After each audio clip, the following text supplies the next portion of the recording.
제약바이오의 그리고 원전의 이 두 종목으로 선정을 하도록 하겠습니다. 대표님 안녕하세요. 네, 안녕하세요. 오늘 10월 24일인데 현재 한국 주식시장 상황은 어떤가요? 어제 같은 경우는 미국 증시가 국채금리 고공행진에 따른 소폭 하락이 있었습니다.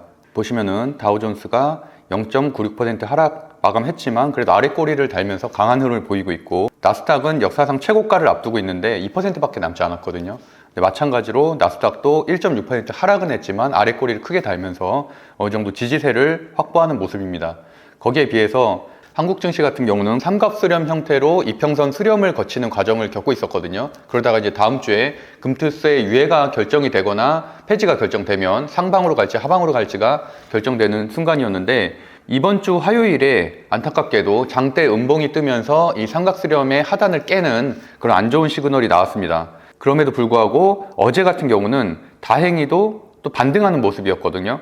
근데 오늘 같은 경우는 또 갭 하락으로 시작해서, 물론 지금 현재 11시 48분 기준으로는 보합 정도에 있긴 하지만 아직까지는 삼각수렴의 하단 저항선은 돌파하지는 못하고 있다. 그래서 그만큼 현재 시장은 다음 주 금투세 유예 여부에 대한 관망세로 좀 이어지고 있다고 말씀드릴 수 있을 것 같고, 어쨌든 삼각수렴의 하단 형태를 깬 상태이기 때문에 현재 상황은 좋지는 않다. 지수의 지지 여부를 반드시 확인하고 매수를 시작할 때지 무조건 종목이 하락한다고 해서 살 때는 아니라는 말씀을 좀 드리고 싶습니다. 어제는 외국인과 기관이 양매수가 들어왔지만 오늘 같은 경우는 또 양매도거든요. 그런 것처럼 여전히 수급 상황은 좋지 않고, 무엇보다도 이제 삼성전자가 중요한데, 삼성전자 같은 경우는 어제 3.9%까지 급등을 하면서 또 바닥을 치는 듯 했지만 오늘은 또 마이너스 2.2%, 어제가 바닥이라고 생각하고서 또 추격 매수를 했다간 오늘 또 마이너스 2% 큰 손실을 겪을 수밖에 없는, 그만큼 수급 상황은 좋지 않고, 오늘도 지금 외국인 대량 매도가 시작되고 있거든요. 그러다 보니까 30거래일 연속으로 외국인이 순 매도를 하고 있습니다. 제가 2달 전부터 계속 말씀드렸던 거는 삼성전자의 매도세가 외국인 순매수로 돌아설 때가 투자할 적기라고 봤는데, 현재까지는 아직은 그렇지는 못하고 있고요. 그러다 보니까 반도체 같이 물론 PBR이나 PER 관점에서 보면 충분히 낮은 가격대긴 하지만 말씀드렸던 대로 아직은 바닥을 확신할 수 없고, 지금 투자하기에는 특히나 20, 30대 같이 시드머니가 적은 분들에게는 삼성전자는 매력적인 종목은 아니다 라고 말씀드리고 싶고요. 차라리 뭐 반도체를 본다면 SK 하이닉스 정도가 낫다고는 할 수 있을 것 같습니다. 시총 1위부터 10위까지 전체적인 흐름을 좀 살펴보면은 삼성전자 여전히 역배열이고, SK 하이닉스는 거기에 비해서는 제가 3분기, 4분기 실적이 좀 좋을 거라고 말씀드렸었죠. 그러다 보니까 기술적 반등에서 지금 현재 오늘 같은 경우도 10월 18일에 종가를 돌파하는 강한 흐름을 보이고 있기 때문에 SK 하이닉스는 삼성전자의 하락과 함께 과대 낙폭한 측면이 있기 때문에 충분히 추가적인 상승은 있다라고 보지만, 그럼에도 불구하고 작년이나 올해 초와 같은 대세 상승장은 아니기 때문에 그만큼 SK 하이닉스 같은 반도체도 좀 조심해야 된다. 그리고 나머지 LG에너지 솔루션도 테슬라 로보택시 발표 날 아무래도 실망스러운 발표가 있었기 때문에 테슬라 급락에 따른 엄청난 하락이 있었죠. 그래서 한 5거래일 사이에 무려 한 15%까지 급락하는 모습이 있었는데, 테슬라가 오늘 새벽 그래도 다행히도 어닝 쇼크까지는 아니고 매출은 감소했지만 EPS는 소폭 상승하는 그런 실적 발표를 했거든요. 그러다 보니까 테슬라가 시간 외로 오르고 어제와 오늘 반등은 했지만, 그렇다고 해서 이게 대세적인 상승이다, 뭐 상승 추세로의 전환이다 라고 보기는 현재같이 수급이 없는 상황에서는 상당히 어렵다 라고 보고 있습니다. 그리고 나머지 삼성바이오로직스 같은 경우는 여전히 정배열 추세를 유지하고 있고, 어제 오늘 이틀 동안 차익 매물이 나오긴 했지만 이틀 전에는 대량 수주에 대한 공시도 나왔고, 이미 3분기 누적 매출이 1조 원을 넘어섰다는 좋은 기사들이 좀 쏟아지고 있죠. 그러다 보니까 최근에 제약바이오가 주도주인 장세에서 삼성바이오로직스를 비롯한 초대형주들이 또 호실적을 발표하고 이런 재료들을 발생시킴에 따라서 여전히 제약바이오는 강세를 보이고 있다 라고 말씀드릴 수 있을 것 같고, 현대차도 뭐 특별한 이슈 없이 계속 삼각수렴 형태의 보합을 유지하고 있고, 나머지 뭐 KB금융이나 이런 종목들도 JP모건의 호실적에 따른 급등은 있었지만 그 이후에는 다시 한번 지금 소강세로 좀 접어들고 있는 모양입니다. 시총 1위부터 10위까지 업종을 정리해보면 반도체는 여전히 하락 중, 다만 SK 하이닉스와 SK 하이닉스 관련된 주들은 반등은 하고 있다. LG에너지 솔루션과 같은 배터리들도 여전히 하락하고 있다. LG에너지 솔루션을 비롯한 배터리들은 하락에 따른 반등은 하고 있지만 테슬라의 이 정도 호실적 가지고는 추세를 돌릴 정도의 재료는 아니다. 그렇기 때문에 추가적인 하락을 할 것이다 라고 예측을 하고 있고, 삼성바이오로직스를 비롯한 제약바이오는 여전히 정배열에서 소폭 조정을 받은 상태이기 때문에, 제약바이오 같은 경우는 제가 어제도 말씀드렸다시피 하락할 때마다 무조건 주도주 중심으로 매수를 해야 된다고 말씀드리고 있죠. 내년 초까지도 충분히 가지고 갈 만한 섹터다라고 정리할 수 있을 것 같습니다. 현재 제약바이오의 주도주 쪽을 살펴보면은 알테오제 플러스 3%, 유한양행 플러스 5%, 리가켄바이오 2.3%, 한올바이오파마 1.7%, ABL바이오 1.3%. 오늘과 같이 대부분의 종목이 또 하락하는 장세 속에서도 제약바이오는 역시나 또 상승을 하고 있는데요. 그래서 특히나 어제같이 뭐 3%에서 5% 정도 차익 매물이 나왔을 때는 제가 매수 기회라고 매수 매도방과 주식 토론방에 말씀드렸었죠. 그렇게 되면은 주식의 이제 속어로는 빠사오팔이라고 표현을 하는데 빠질 때 사고 오를 때 판다. 이런 매매 전략으로 어느 정도 제약바이오는 조정 때마다 모아간다면 내년까지도 수익을 크게 낼 수 있다라고 여전히 좋게 보고 있는 섹터입니다. 지난주 10월 17일에 추천해 주셨던 종목들 결과는 어떻게 됐나요? 벌써 일주일이 지났네요. 10월 17일 같은 경우는 방산의 현대로템, MSCI 편입 이슈가 남아있고 방산의 호실적이 기대되는 종목이라고 말씀드렸었죠.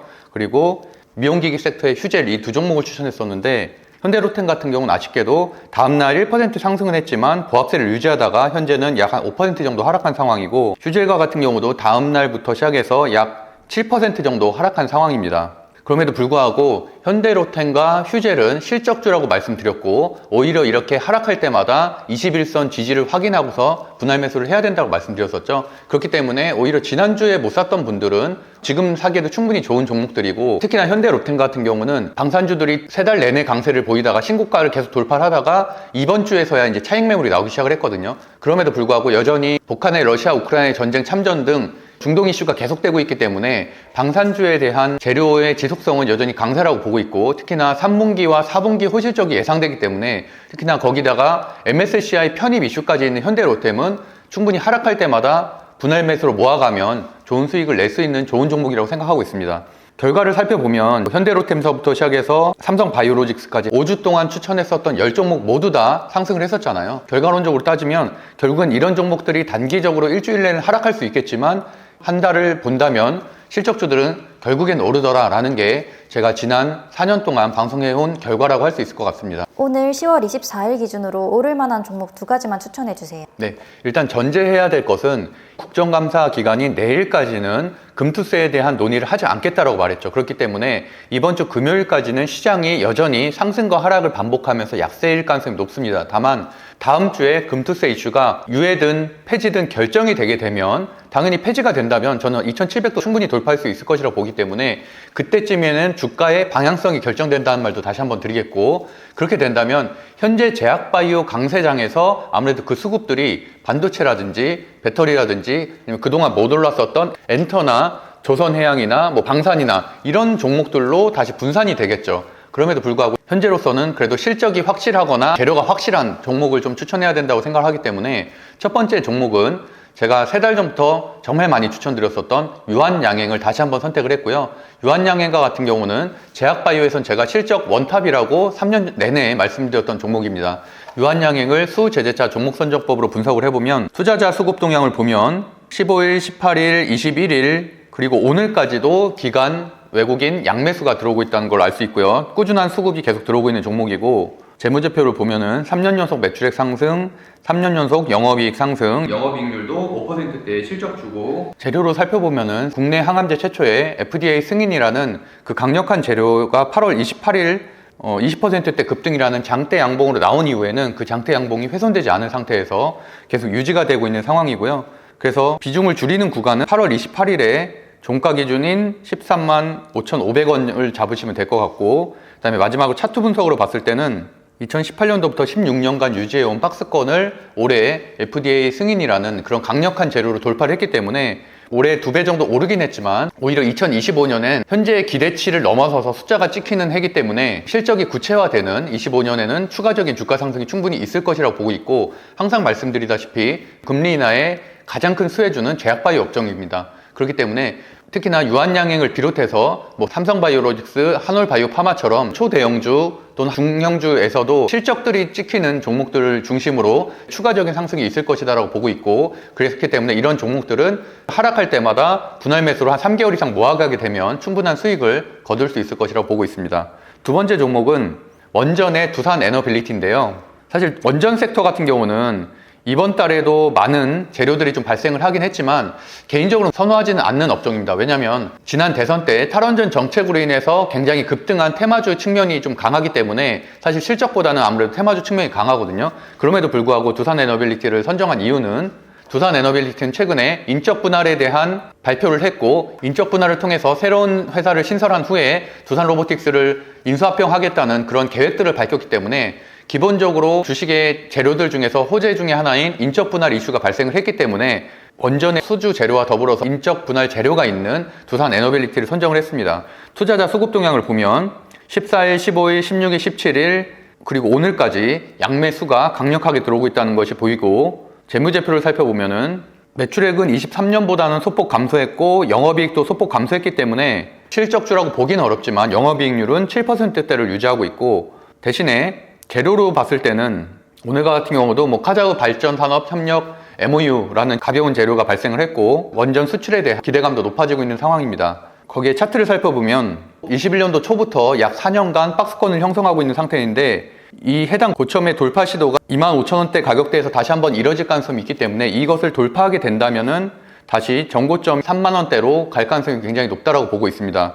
그래서 인적 분할 이슈와 더불어서 지속적인 원전 재료의 발생으로 인해서 추가적인 상승할 가능성이 있고, 특히나 미국의 뉴스케일 파워라든지 미국의 원전 관련된 주들도 급등을 거듭하고 있기 때문에 이러한 시장 상황에서 보면은 충분히 두산에너빌리티도 3만원대를 향해서 갈 가능성이 높다고 봐서 이번에 선정을 하게 됐습니다. 그래서 정리해보면 제약바이오의 유한양행, 그리고 원전의 두산에너빌리티, 이 두 종목으로 선정을 하도록 하겠습니다. 저도 이제 제약바이오 공부를 다시 하고 있는데, 그 이유는 금리 인하가 본격화되는 내년까지는 제약바이오 강세장이 거듭될 가능성이 높기 때문입니다. 그렇게나 주식토론방에도 어제 제약바이오가 하락하긴 했지만 매수의 기회라고 말씀드렸었고, 그러다 보니까 오늘 또 이렇게 급등하는 흐름을 읽을 수가 있었거든요. 현재의 주도주는 분명히 제약바이오고, 다만 다음 주에 금투세 이슈가 해결이 되게 된다면 제약바이오로 몰렸었던 한정된 수급 이외에도 추가적인 수급이 들어올 가능성이 있고, 그렇게 된다면 당연히 그동안 많이 하락했었던 반도체나 배터리로도 수급이 분산될 가능성이 있겠죠. 이러한 단기적인 예측들을 통해서 재빠르게 대응을 해야 되는 시장이라고 할 수 있을 것 같습니다. 금투세 이슈의 해결 여부에 따라서 주식시장이 변동을 크게 할 것이기 때문에 그런 부분에 대해서도 결정이 되는 대로 다시 한번 방송을 통해서 자세하게 설명드리도록 하겠습니다. 제가 한번 방송을 하면서 사실 이번 6월부터 9월까지가 힘들었었다는 얘기를 정말 많이 했었는데, 그 이유는 정말 지겨울 정도로 말씀드렸던 것처럼 금투세 때문입니다. 그렇기 때문에 우리나라 증시만 미국 증시나 일본 증시나 대만 증시나 유럽 증시에 비해서 현저하게 낮은 수준에서 벗어나지 못하고 있었거든요. 근데 이것들이 드디어 10월 중에는, 빠르면 다음 주, 늦어도 11월 중에는 해결될 가능성이 높기 때문에, 그렇다면은 주가는 키 맞추기를 통해서 어느 정도는 회복을 할 수 있을 것이라고 생각하고 있습니다. 그래서 그때까지 열심히 공부하면서 기다리시면 좋겠습니다. 이번 주에 열리게 되는 주식 스터디 16기 강의도 아직은 자리가 좀 남아있기 때문에 필요하신 분들은 고정 댓글 보고 신청하시면 좋겠습니다. 감사합니다.